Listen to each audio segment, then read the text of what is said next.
நிறைய பேர் தன்னோட வாழ்க்கையை வாழ்றதே இல்லை.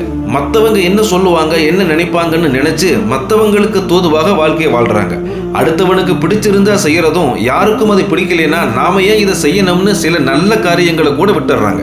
இவங்க தான் மற்றவங்க வாழ்க்கையை வாழ்றவங்க. இல்லைன்னா இப்படி கூட சொல்லலாம், இவங்க மற்றவங்களுக்காக வாழ்றவங்கன்னு சொல்லலாம். நாம ஏன் அவன் என்ன சொல்லுவான், என்ன நினைப்பான்னு நினைச்சு வாழணும்?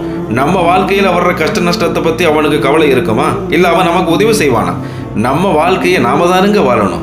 மற்றவர்களின் திருப்திக்காக வாழ்றவங்க மறுமையில் அல்லாஹ்விடம் விசாரணைக்கு நிற்கும் போது, உனக்கான கூலி நீ யாருக்காக அமல் செய்தாயோ அவனிடம் போய் கேட்டு வாங்கிக்க, எங்கிட்ட வராதுன்னு அல்லாஹ் சொல்லிடுவான்.